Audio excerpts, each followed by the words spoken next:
continue on the little journey of the digestive system here. We talked about the 3 different phases of digestion, the cephalic, the gastric, and the intestinal.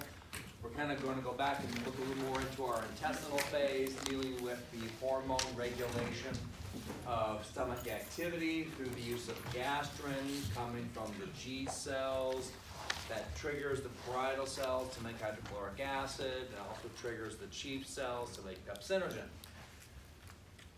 One of the things that also helps to stimulate G cell activity is the higher level of pH in the stomach.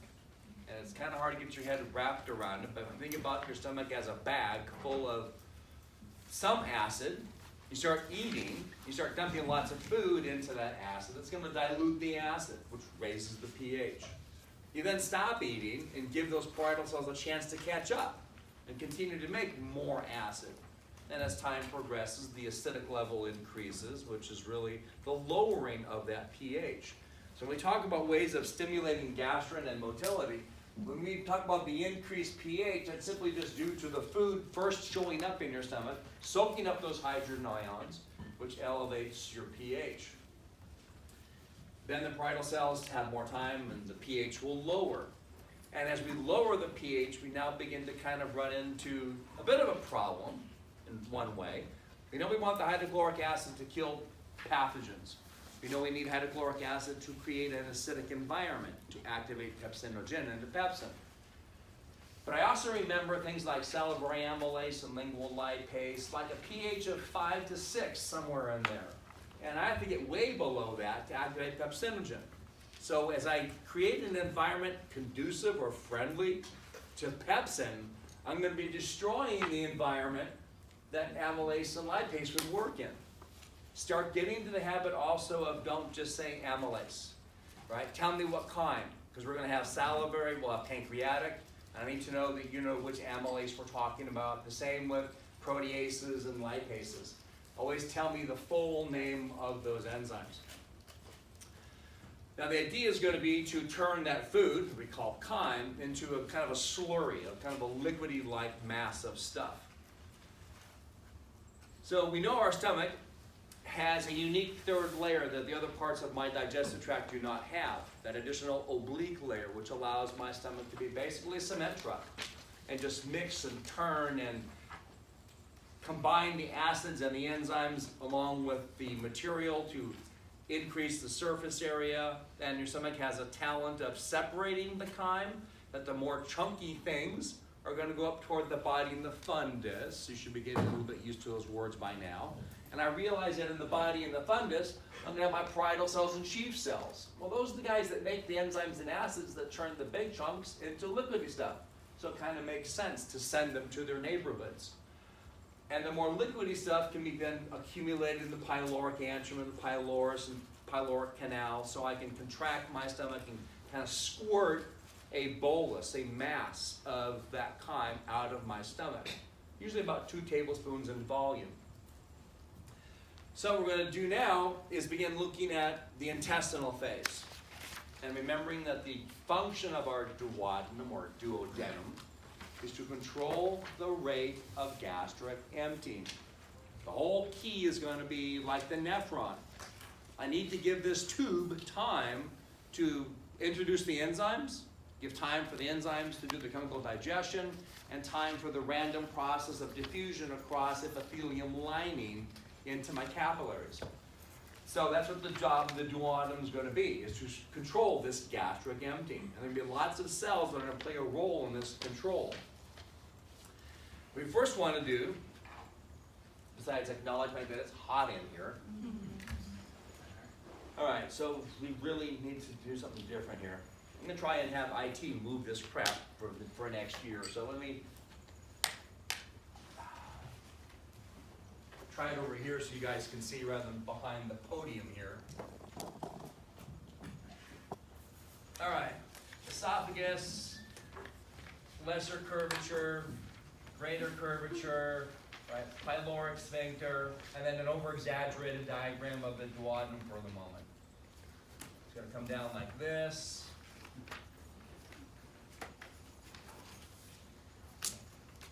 I've got solutes in my stomach. I need capillaries that are going to be lining along here. So I'm going to do it just like this. This is going to represent our capillary bed that's running along the epithelium. It's definitely way exaggerated, but it's a schematic diagram, so that's okay. It's a good one. Keep that. What I want you in your mind to be thinking about is this, or we're going to come back to this slide, but when we talk about capillaries and cells of your duodenum, be thinking of this in your mind. Right? This capillary bed right here, right, is the capillary bed running up a villus. And then we have our columnar cells. That it's quite easy for diffusion to go from blood into cells and from cells into blood. That's this little area right along in here. I'm simply just not going to show the columnar cells to keep our diagram somewhat simple.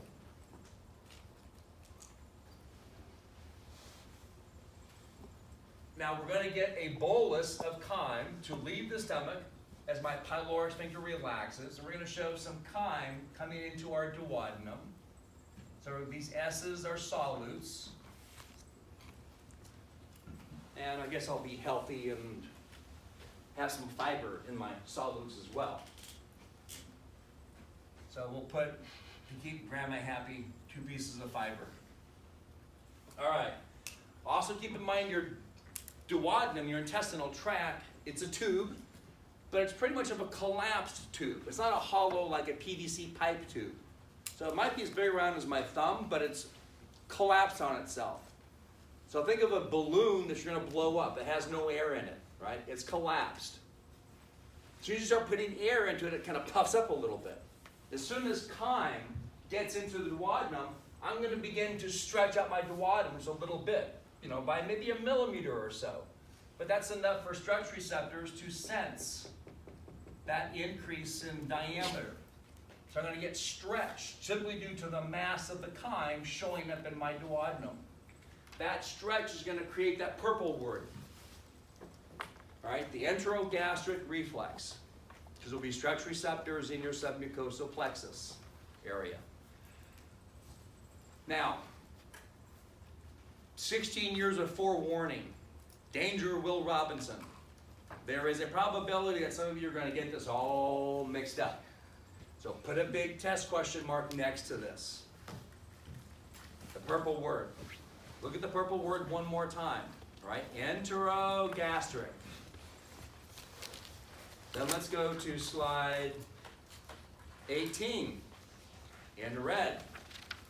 Some smart ass thought, let's create something that's called just the opposite, the gastroenteric reflex. You guys sometimes get these mixed up. I'm warning you in advance. All right, you need to work and practice on these 2 terms. Here's how I keep the terms straight. The pattern is that the first part of the name tells me where the stimulus comes from. Entero refers to intestines. Right? Gastric means stomach. So from the intestines to the stomach. That means when I stretch my duodenum, there's going to be a signal that goes to the stomach. And that signal is going to tell my stomach to kind of, in a way, do a few things. One, decrease gastrin and motility.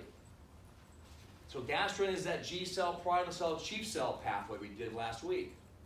Or on Monday. I guess it was Monday. It seemed like last week. Motility means the contractions. Now think about why we're telling the stomach to slow down. When I look at what the stomach is doing, right, it's mixing and emulsifying, in a sense, the stuff in my stomach. It's making it more liquidy. And only liquidy things get to leave. So if I tell the stomach to quit making things quite so liquidy, it'll take longer for that stuff to leave the stomach. At the same time, we're also going to be, whoops, wrong direction here, telling the pyloric sphincter to really tighten down, really constrict. So even if you have some liquidy stuff, let's really make sure it doesn't get a chance to leak. At the same time, part number 3 is along the epithelial lining of your duodenum. So I'm going to put some of those maybe right here just so we can show them. I'm going to put 3 of them here. Those are Brunner's glands. I I put this a bit too close to the margin here.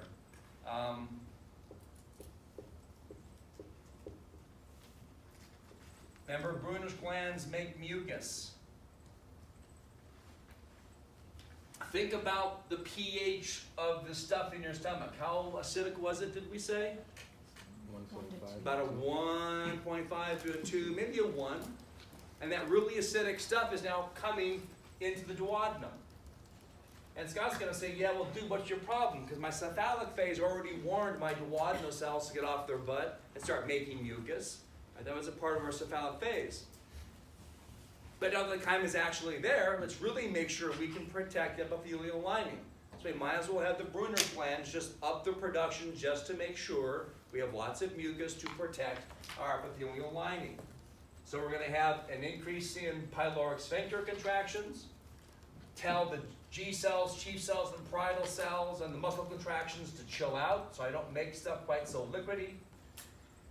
The Brunner's glands start making a little more mucus to really make sure we have a nice layer of coating of mucus because this pH that comes in there, let's just put it up here, and wow, that's really red. Holy crap, all right. Just a nice big range of 1 to 2 will be in there. And I want to really protect ourselves from that environment. Now, aside from the actual mass of the chyme coming in, right, keeping in mind how close these cells are to the circulation system right underneath them. I know that this is the blood supply right next to those cells. And I know blood is comprised mainly of what?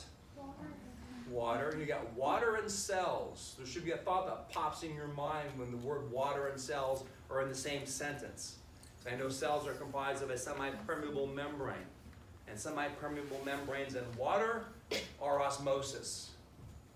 Which way is water going to be moving? Is there a chance for water to move between these two environments? And you realize that this is really, relatively to this, a hell of a lot more hypertonic than this is. Do you remember the osmolarity value of the blood by chance? 300 milliosmoles. I heard it way over there, but I knew I'd hear it over there anyways. Right? It's 300 milliosmoles. Right? So, regardless of the number, right, this is going to be more hypertonic relative to this. And I definitely wrote this a bit too close to the whiteboard. So you guys can redo this when you're practicing your notes, but let's just put it right here in kind of a diagonal. Hypertonic. And that'll be this environment right here. All right? And that's due to the solutes. It's also going to be relative to the solutes. The more solutes, the more hypertonic. Now, since this is where my S's are, a relatively hypertonic environment, and my blood is right next door to that, and my blood is mainly comprised of water, I'm going to get water to osmotically move from my blood, right? Because this is relatively hypotonic, relative to the chyme. Water will begin to come in an attempt to dilute that hypertonic environment, but it's also going to add mass. It's going to add volume. We get a little more stretch, so we're going to be even more reinforcing the enterogastric reflex. It's all about stretch. That's it. This part making sense so far? All right, so now I've got my duodenum saying, hey, we have this massive chyme. Everybody chill the hell out. Now we're going to begin to process this chyme. So what we're going to do is try and do it over here so I can really try to be conscious of what you guys can see and can't see because of this little thing. I'm going to go right about here, up high, and I'll use that white. Perhaps try to use the whole thing right here.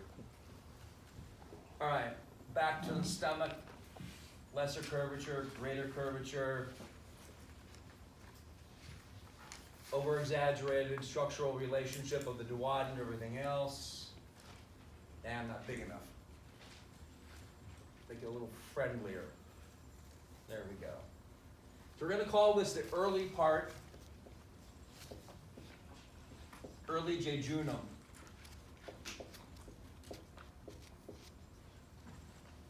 my sphincter, and we're gonna put some cells here.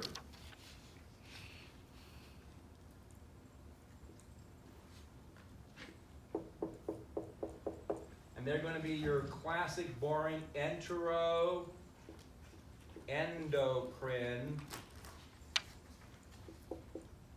cells. That's what these guys are going to be. Now I've got chyme in my stomach. I've got some chyme in my duodenum and in my jejunum. These enteroendocrine cells are going to be monitoring what is in that chyme. And different cells respond to different components of your chyme. So for example, we have a group of enteroendocrine cells who really aren't all that fussy. They're going to say, oh, we got crap here. I'm going to release my chemical signal called VIP. And VIP is going to increase the permeability of the capillaries in that area. In other words, vasodilation. Think of the benefit of vasodilating. It increases the permeability. It's going to be easier for water to go across the membrane, but also maybe easier for you to absorb any nutrients.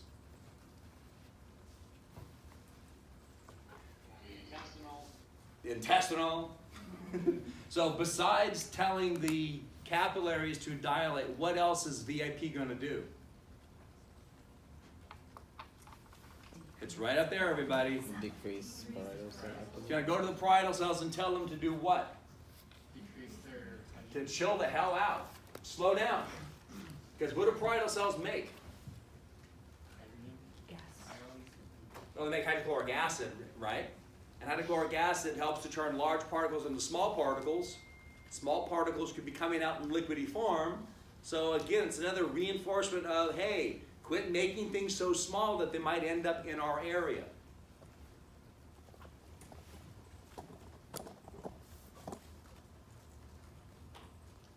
We will also have in our chyme and these cells, what if some of these cells might have a job of keeping their eye out for lipids and carbs? That's their job. If you see lipids and carbs, then your job is to release your hormone called GIP.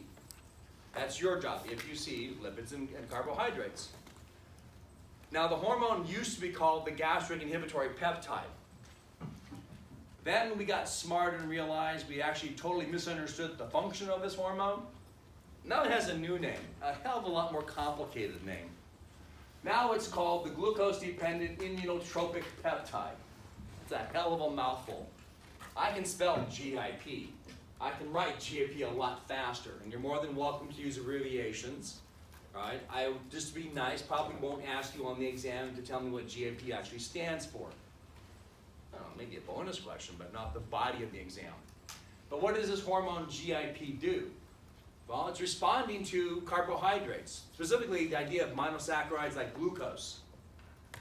So when it detects glucose, right, and some lipids in the chyme, the cells whose job it is to make that GIP, release GIP. Remember, it's a hormone. That means it's going to go in circulation. That hormone then will eventually go back to the stomach and do what, right? Decrease gastric flesh use. That was a hell of a sneeze. Right? You're going to decrease gastric secretions and motility. Don't forget, decreasing gastrin means less G cell activity, which also means less parietal cell activity, which means less muscle contractions. We will also tell the pancreas to release insulin because I detected glucose. That kind of makes sense. If I see glucose in here, I'm going to want to make sure that there's glucose or insulin in the blood so I can put that glucose into cells, take advantage of it, and use it. Now, suggestion, hint, advice. That's the word I'm looking for, advice. When I was a student, anytime I came across a word that I knew something already about, I rehearsed my knowledge. I wouldn't forget it. Because if you don't use it, you will what? You will lose it. I recognize that this page tells me that insulin comes from the pancreas. I'm gonna go, well, what else do I know? Oh, do I know the names of the cells? Do I know the names of the groups of cells? And you should remind yourself what cells actually release insulin. Do you remember the name of the cells that release insulin? Betas. Betas. That was a really good turnout, right? You got beta cells release insulin, and then go the rest of the way. Well, if beta cells do insulin, the alpha cells did glucagon, they come from the ions of Langerhans. Just rehearse this stuff, because the more you rehearse it, the more familiar you become, the better chance you have of remembering it. Only takes you 10 seconds. And if you don't remember it, just write a little note. Sometime later today, go back and look it up. Right? So I release insulin from my beta cells, from my pancreas. I'm also going to take advantage of my adipose tissue and tell them to take that glucose and any other things, and since I have lipids in my supply, and put them in my adipose tissue. Take advantage of those extra calories. Put the glucose in the cells and take the lipids and store them in my adipose tissue.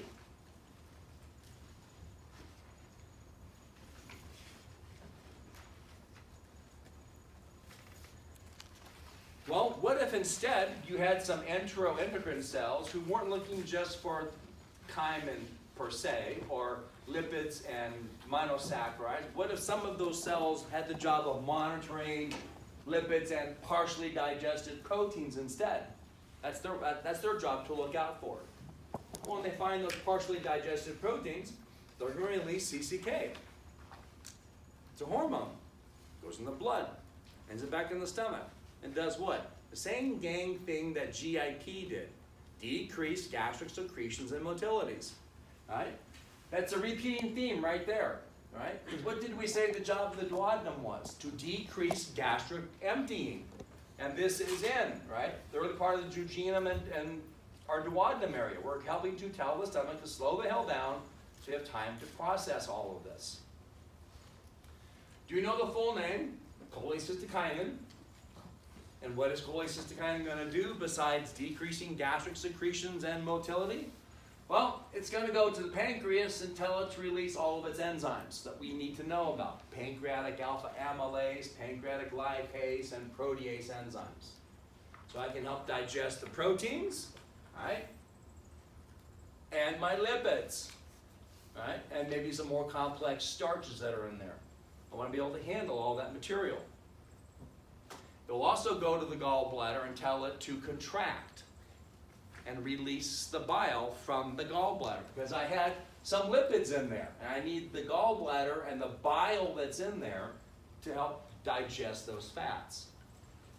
Here's the picture to show you that. Go to the next slide.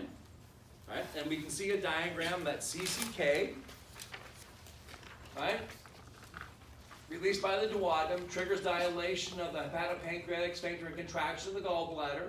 This ejects bile into the duodenum, so there's little green dots of bile. All right, that's happening right in our duodenum and first part of early jejunum to help digest all of this.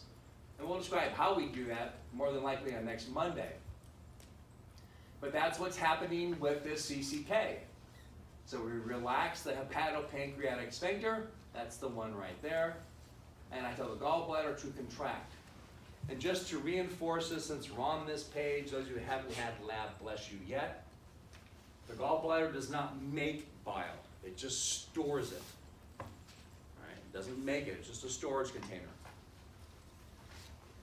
Well, what if instead my chyme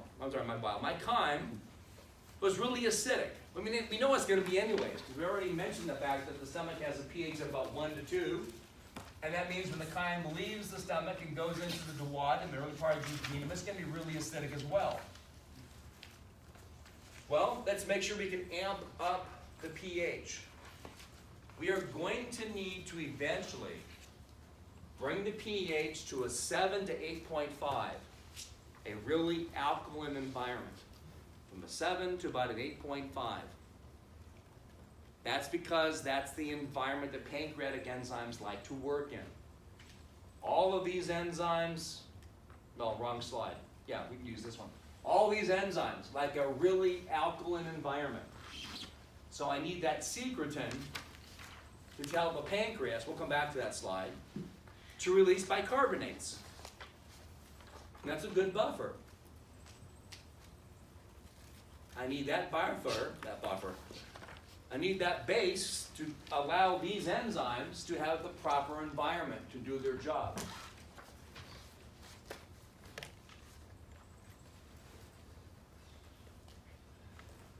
Now, besides having secretin come from one of these cells, again, we don't care which cell is releasing which hormone. It's just the idea that these enteroendocrine cells have specific tasks, and some respond to low pH, some respond to partially digested proteins, some respond to carbohydrates, but each cell does have its unique type of hormone that it's going to release. And besides one of these cells responding to a very low pH and releasing secretin, that goes to the pancreas to tell it to release bicarbonate, there's also one other thing that'll help you raise the pH. And that's back to this issue over here of what happened when chyme first comes in our duodenum and goes along our jejunum. The fact that it's a hypertonic environment causes water to come in. We're simply adding an aqueous solution to an acidic solution. That's going to, by volume, mean simply just raise the pH itself. That also helps raise it, just the addition of water. But also having bicarb added, it's a much better buffer. It'll really help jack up that pH quite quickly.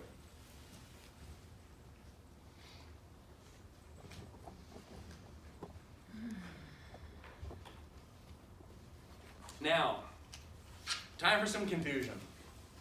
At least an opportunity for confusion.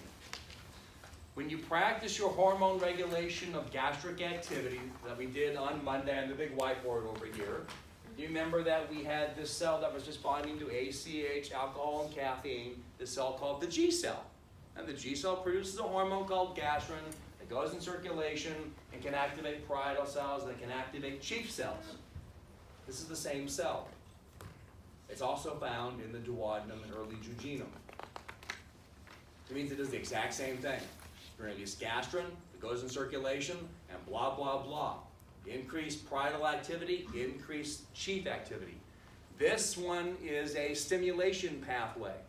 Notice how the other ones, right? Decreased gastric secretions, right? Decreased gastric secretions, decreased gastric secretions. They were all meant to slow things down. But look what's causing these G cells to release their gastrin. Right? It is higher levels of proteins. So I kind of pretend to think of it as maybe one of these guys over here being that G cell, and they're monitoring the quality and the content of the chyme, and they realize that there are some large levels of protein in here. And they're kind of picking up the hotline saying, hey, stomach, you're not doing your damn job. We're getting big proteins in here, and we're supposed to be getting only little proteins. So apparently you're not doing your thing. So let's have the parietal cells increase their productivity of hydrochloric acid and have the chief cells increase their production of pepsinogen to make pepsin, so I can make sure I don't get high levels of proteins in my chyme.